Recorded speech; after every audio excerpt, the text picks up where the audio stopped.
एक तरफ जहां इजरायली सेना लेबनान में सीमित ऑपरेशन के तहत घुस चुकी है, वहीं दूसरी तरफ इजरायल के ऊपर ईरान के हमले का खतरा मंडरा रहा था। और तो और इजरायल की सुरक्षा के लिए अमेरिका ने मिडिल ईस्ट में अतिरिक्त फोर्स भी तैनात कर दी है।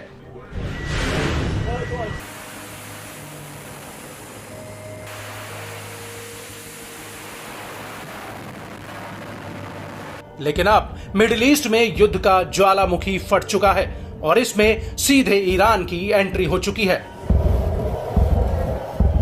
दरअसल ईरान ने इजरायल के ऊपर 400 से ज्यादा मिसाइलें दागी हैं। इसकी वजह से पूरे इजरायल में हवाई हमलों के सायरन बजने लगे।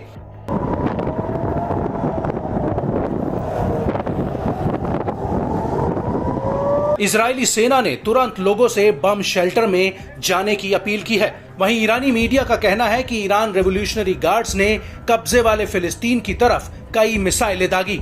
IRGC के मुताबिक ये हमला हिजबुल्लाह प्रमुख हसन नसरल्लाह और निल्फर हुसैन की मौत का जवाब है।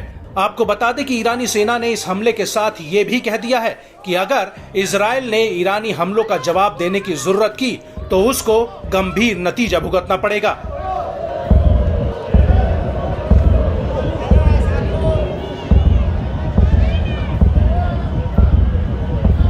वहीं इजरायली मीडिया ने कहा कि ईरान की तरफ से करीब 300 रॉकेट दागे गए। वहीं टाइम्स ऑफ इजराइल का कहना है कि इसमें से 180 बैलिस्टिक मिसाइलें थीं, जबकि अमेरिकी अखबार द न्यूयॉर्क टाइम्स ने कहा कि इजरायल पर पहली मिसाइल 15 मिनट के भीतर ही आकर गिरी, जिसे देखकर लगता है कि ईरान ने बैलिस्टिक मिसाइलें फायर की हैं।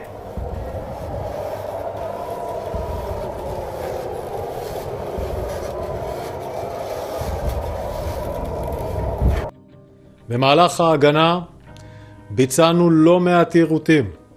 ישנם פגיעות בודדות במרכז ובמרחבים נוספים בדרום הארץ. בשלב זה אנחנו עדיין מעריכים את המצב, אנחנו לא מכירים נפגעים, וזאת הודות להתנהלות האחראית שלכם.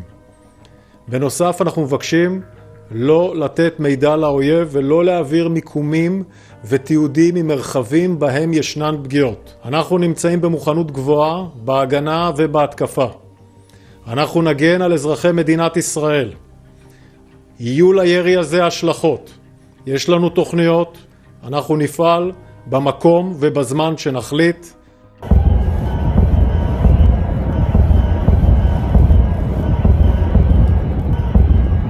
वहीं ईरानी सेना का कहना है कि उसने सिर्फ इजरायली आर्मी के ठिकानों को निशाना बनाया है।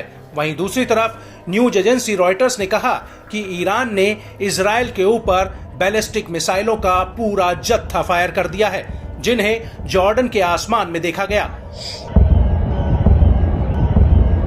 रॉयटर्स के मुताबिक दर्जनों मिसाइलें जॉर्डन को पार करते हुए इजरायली एयर स्पेस में जा घुसी और इससे कई इलाकों में नुकसान भी हुआ है।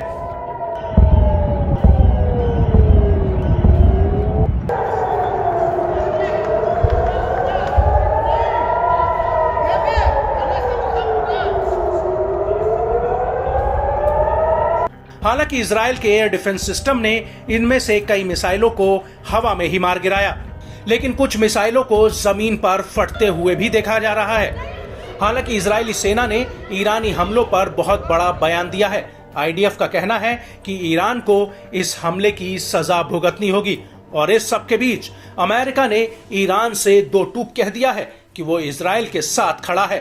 दरअसल अमेरिकी राष्ट्रपति जो बाइडेन ने मिडिल ईस्ट में अमेरिकी फौज को इजरायल की मदद के लिए तैयार रहने का ऑर्डर जारी किया है।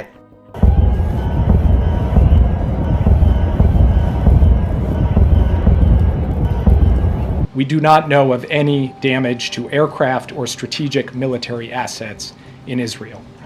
In short, based on what we know at this point, this attack appears to have been defeated and ineffective.